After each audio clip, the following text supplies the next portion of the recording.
আজকে আমি চলে এসেছি পনিরের একটা দুর্দান্ত রেসিপি নিয়ে।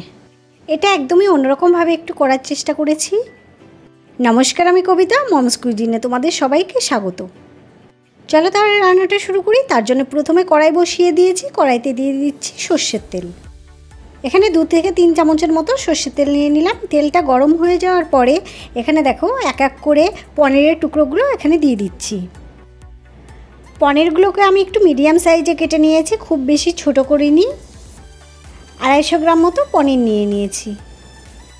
অনেকে পনির ভেজে উষ্ণ গরম জলের মধ্যে ডুবিয়ে রাখে, কিন্তু আমি এখানে পনির কোনো রকম গরম জলে ডোবাবো না। আমি যেভাবে রান্না করেছি এইভাবেই পনিরগুলো নরম থাকবে। একবারে সব পনিরগুলো দিয়ে দিলাম। এবার একটা সাইড হয়ে গেছে, একটা সাইড একটু উল্টে পাল্টে নেব।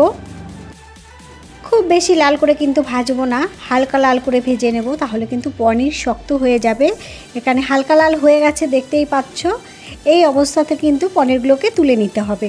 বেশি ভাজা হয়ে গেলে পনিরগুলো খেতে শক্ত হয়ে যাবে, ভালো লাগবে না। এই দেখো তুলে নিচ্ছি।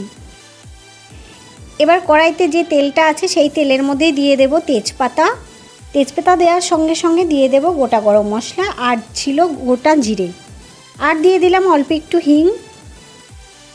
এই মশলাগুলোকে কয়েক সেকেন্ড একটু ভেজে নিতে হবে। মশলা থেকে যখন একটা সুন্দর গন্ধ বেরিয়ে আসবে তখন এর মধ্যে দিয়ে দেব আগে থেকে ছোট ছোট টুকরো করে আলু কেটে রেখেছিলাম, সেই আলুগুলো এখানে দিয়ে দিচ্ছি। আলুগুলোকে একটু সেদ্ধ করে নিয়েছিলাম। হালকা সেদ্ধ করতে হবে, খুব বেশি সেদ্ধ করলে কিন্তু হবে না, হালকা সেদ্ধ। তারপরে সেগুলোকে ভালো করে জল থেকে তুলে জলটা ঝরিয়ে নিয়েছিলাম। আলুগুলোকে ভালো করে ভেজে নিতে হবে। এখন এর মধ্যে একটু হলুদ গুঁড়ো দিয়ে দিচ্ছি, তাহলে কালারটা সুন্দর হবে আলু ভাজার। ভালো করে আলুগুলোকে হলুদের সঙ্গে মিশিয়ে নিতে হবে। এইভাবে 3-4 মিনিট আলুগুলোকে ভেজে নিতে হবে একটু লাল করে। এখানে দেখো আলুগুলো লাল লাল করে ভেজে নিয়েছি। এই অবস্থাতে একটা মশলা দিয়ে দেবো, যার মধ্যে আছে টমেটো, কাঁচা লঙ্কা আর আদা। এটা ভালো করে পেস্ট করে রেখেছিলাম, সেটার মধ্যে দিয়ে দিলাম। এবার এই মশলা দেওয়ার পরে বেশ কিছুক্ষণ এটাকে একটু কষিয়ে নিতে হবে। 4 থেকে 5 মিনিট মতো মশলাটাকে এইভাবে আমি কষিয়ে নেব। তারপর এর মধ্যে গুঁড়ো মশলা অ্যাড করব। এবার এর মধ্যে দিয়ে দেবো গুঁড়ো মশলা। দিচ্ছি 1/2 চামচ মতো জিরে গুঁড়ো, 1/2 চামচ মতো লাল লঙ্কার গুঁড়ো, স্বাদ অনুযায়ী লবণ, দেবো 1/2 চামচ হলুদ গুঁড়ো, আর সেই সঙ্গে দিয়ে দেবো অল্প একটু জল। যেহেতু এখন গুঁড়ো মশলা দিলাম সেজন্য একটু জল দিয়ে দিলাম। এবার একটু কষিয়ে নিতে হবে। কয়েক মিনিট কষিয়ে নেওয়ার পর এর মধ্যে কাজু বাদাম পেস্ট করে রেখেছিলাম সেটা দিয়ে দিচ্ছি। 8-10টা মতো কাজু বাদাম আগে থেকে জলে ভিজিয়ে রেখে ভালো করে পেস্ট করে নিয়েছিলাম, সেটা এর মধ্যে দিয়ে দিলাম। কাজু বাদাম দেওয়ার সময় গ্যাসের ফ্লেমটা কিন্তু একদম লোতে রাখতে হবে, না হলে কিন্তু মশলাটা পুড়ে যাবে। কাজু বাদাম বাটা দেওয়ার পরে খুব বেশি কষাতে হবে না, 2-3 মিনিট কষিয়ে নেওয়ার পরে জল দিয়ে দিচ্ছি। এখানে 2 বাটি মতো জল দিয়ে দিচ্ছি। তোমরা যদি ঝোল একটু বেশি রাখতে চাও তাহলে কিন্তু জলের পরিমাণটা কম বেশি করতেই পারো। আর যেহেতু আলু আছে আর তার মধ্যে কাজু বাদাম বাটা আছে, ঝোল কিন্তু অনেকটাই টেনে যাবে, সেই বুঝে কিন্তু জল দিতে হবে। এখানে আমার মনে হচ্ছে আর একটু জল লাগবে।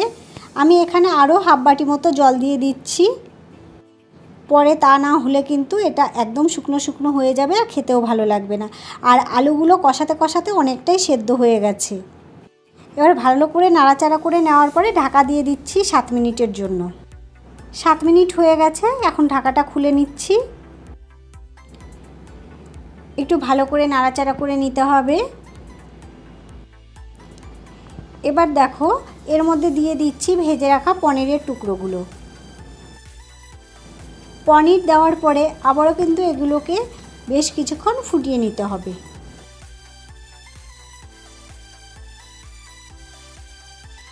কয়েক মিনিট এটাকে রান্না করে নেওয়ার পরে এর মধ্যে অল্প একটু চিনি দিয়ে দেবো। যেহেতু এটা নিরামিষ রান্না সেজন্য একটু চিনি না দিলে ভালো লাগে না, তাই আমি একটু চিনি দিলাম। তোমরা নাই চাইলে নাই দিতে পারো। আর দিয়ে দেবো তার সঙ্গে 1/2 চামচ মতো গরম মশলার গুঁড়ো। আর এখানে ঘি না দিলেই হবে না, সেই জন্য এখানে 1 চামচ মতো ঘি দিয়ে দিচ্ছি। এগুলো দেওয়ার পরে আবারও ভালো করে সব কিছু মিশিয়ে নিতে হবে। আর আলুগুলো খুব ভালো সেদ্ধ হয়ে গেছে, আর দেখতেই পাচ্ছ ঝোলটা ঘন হয়ে এসছে।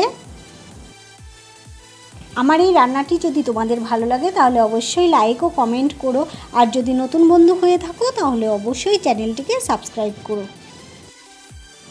আর বেশিক্ষণ কিন্তু এটাকে রান্না করব না, এখন আমি গ্যাসটা অফ করে কিছুক্ষণের জন্য ঢাকা দিয়ে রেখে দেব। তারপরে আমি এটাকে দেখাচ্ছি কেমন লাগছে। এই দেখো কালারটা চেঞ্জ হয়ে গেছে, কত সুন্দর লাগছে। এইভাবে তাহলে তোমরা বাড়িতে রান্না করো, আমাকে জানিও কেমন লাগলো। আজ তাহলে এই পর্যন্তই, পরে আসবো অন্য কোনো ভিডিও নিয়ে। ততক্ষণ তোমরা ভালো থেকো, সুস্থ থেকো।